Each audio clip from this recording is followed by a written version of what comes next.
Welcome to Redtastic. Story 1.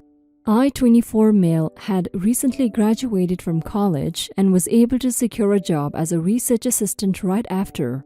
But since I was just a fresh graduate, I didn't get paid much, so I was really trying to manage all my finances to save up for myself and help my parents to support my 7-year-old twin brother's financial needs. My parents were in their early 50s when they accidentally had my twin brothers, and I was already almost done with high school during that time, which explains our huge age gap. Since then, my parents kept on reminding me almost every day that after I graduated, I should support my brothers because they would be too old to do so. I was always told that I was their only hope to make our life better someday. I was only 18 at that time. But I didn't really mind if they were trying to make me their retirement plan because they were also the reason why I wanted to be successful. I promised myself to help them no matter what. However, a week ago, I got a scholarship grant to take my master's from an elite university out of the state. I told my parents about it, and they got worked up and told me no. I respectfully asked them why, but they got so defensive about how I shouldn't be moving out until I got married and had my own family. They repeatedly told me about that part of our culture and how disrespectful it was for me to decide just like that. I thought it was just a misunderstanding because I wasn't moving out for good. I was only moving out of the state to take my master's and go back home after. I explained everything and told them that I was doing this for all of us. But instead of comprehending where I was coming from, they started accusing me of trying to run away from my responsibilities. I was disheartened hearing all of that from my own family, but I was really determined to pursue my plans. It was my dream, and I was lucky enough to be granted that scholarship, so I knew it would be my biggest regret if I just let it slip away. A few days later, after not talking with my parents, they approached me and handed me a contract stating that I was required to give monthly financial support from my master's grant for my brother's education and other financial needs. I found it so ridiculous because it will be just enough to cover my own expenses since I won't be working during the day, plus I can't forever be held in responsibility for 2 children who aren't even mine. So I took the contract and tore it in half. I was already helping with my brother's finances despite my small income, so I didn't really know why they had to do that. It literally broke my heart to know that they thought of me as their ATM, when all I ever did was obey them all the time. They tried threatening me that they would disown me once I stepped out of the house, which I did just a week after. We didn't talk again after that. I left the state to take my master's. I was already at the right age to decide for myself. So I did what I thought was the best for me. I wasn't ready to be forever strapped to being my parents' cash cow. I played no part in creating the accidental twins, so I fail to see why I need to be paying them monthly child support. Am I the a-hole? Update. I stay in touch with my siblings through my cousin. We video call from time to time without my parents' knowledge. My parents never contacted me since I left, but I tried to reach out to them and apologize, even though I didn't regret my decision just so we could be on good terms. But I think they were serious when they said they would disown me, so I just let them. I'm happy with where my decision led me, and I could say that I was finally living my dreams. Apart from that, I'm also working a part-time job here in a research center at our university, so I'm able to support myself and save some for my future as well. Thanks everyone for the support. You're not the a-hole, OP. You extended an olive branch even though you shouldn't have, and yet they ignore it. If they want to disown you and never speak to you again, that's on them because you did absolutely nothing wrong. They're expecting you to fulfill these responsibilities, and you do try your best fulfilling them even though you don't need to. But then to top it off, they wanted to take away this great opportunity that you have just because of their selfish, stupid reasons. I'm glad you went for your master's degree. I'm glad you followed your dreams as you should. Let your parents be. If they warm up to you and apologize for their mistakes, then you can work on rebuilding your guys' relationship. Story 2. I'm not sure where to start, so I will lay out the facts. I apologize for the disorganized thoughts. I'm 23 and recently graduated with a bachelor's degree. Currently, I'm doing an internship that will turn into a job that pays $15 an hour. We live in Northern California in 2 weeks. The pay is pretty low for a new grad and there are no benefits, but it will eventually lead into a slightly higher paying job with benefits after 6 months to a year. The job is also only about 30 hours a week, which is okay with me because I will also be taking classes to continue my education. Another fact is that I'm diabetic, so I pay an extra $400 plus a month for medical insurance and supplies. After paying my bills each month, I will not have a ton of money left over. My mom wants to teach me some responsibility by asking me to pay rent now that I'm not a full-time student, $250 per month. Yes, I know that is ludicrously low, but at least hear all the details. I'm trying to save up my money for graduate school, which will cost me about $100K in tuition over 2 years. And that is not even factoring in food, rent, and other costs of living. I could use this $250 a month to put towards my future costs. I feel I need this money. While my mom does not, she is quite literally a multi-millionaire. Again, she wants to teach me responsibility by making me take on my own finances, something I'm fine with, but also making me pay rent to live in her house, which is also the house I've lived in my entire life. I'm not sure if it really matters, but the house is in a middle-class neighborhood and we have always lived pretty frugally despite having money. Some other details to include are that ever since high school, I have been in charge of paying for my own hobbies and activities. My parents have financially supported me through my recent graduation. They paid for my tuition, food, medical insurance, diabetes supplies, car insurance, but not gas or maintenance, and possibly more. I'm open to doing additional work around the house for my mom instead of paying rent.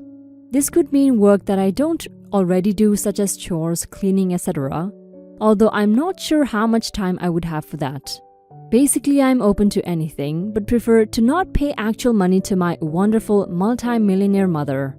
So am I the a-hole for not wanting to pay her $250 in rent every month? Edit. I hear you loud and clear that I am the a-hole for not appreciating the good deal that I'm getting. It appears my mom was right, and there was a lesson to be learned here. Just to clarify, I have not voiced my thoughts to her about this. As of now, I have already agreed to her terms on rent and other qualifiers to my being in this home. Edit 2.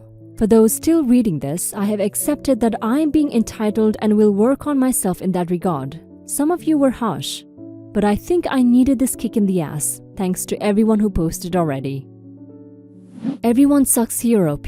If your mom is a literal multi-millionaire and wants you to pay rent, she is an a-hole for asking for it.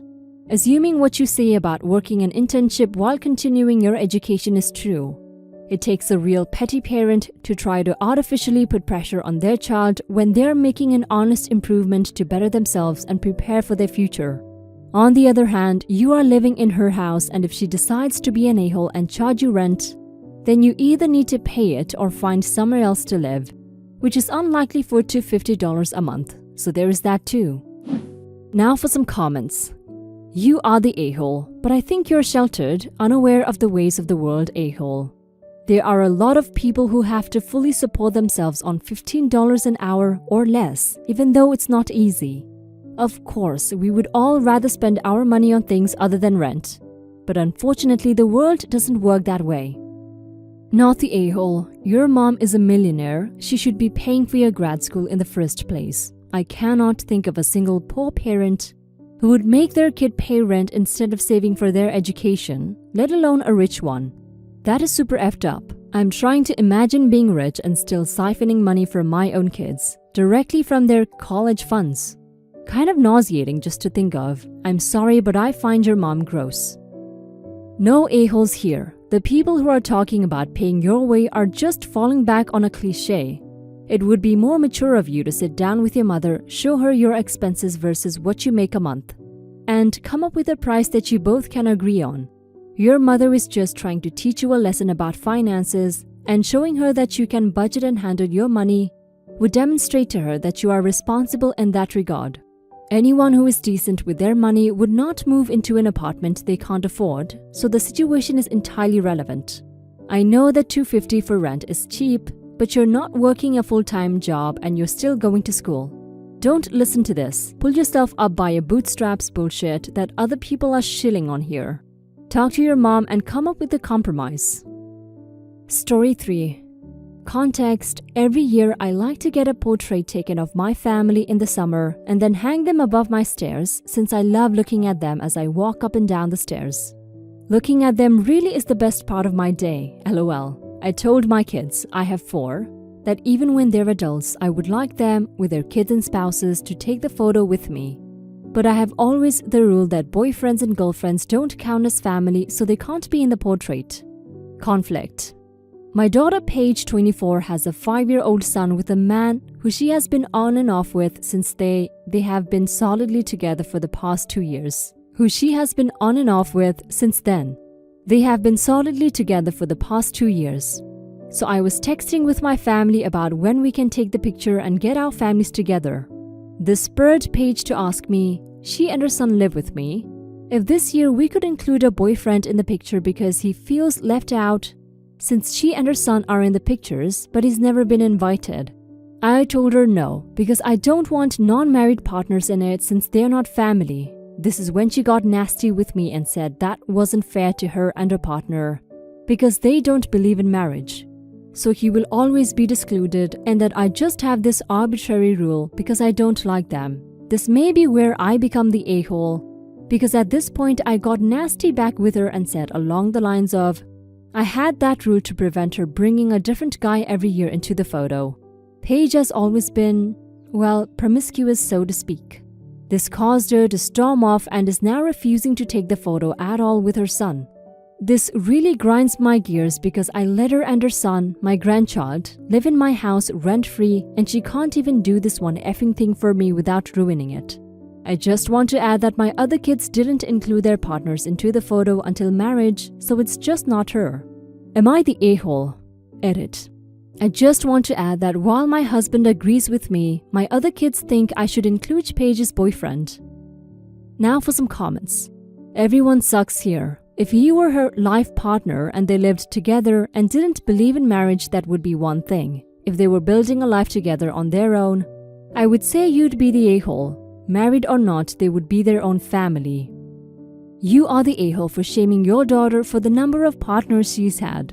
That's her business and is not a reflection of who she is as a person. That number isn't indicative of her worth or value.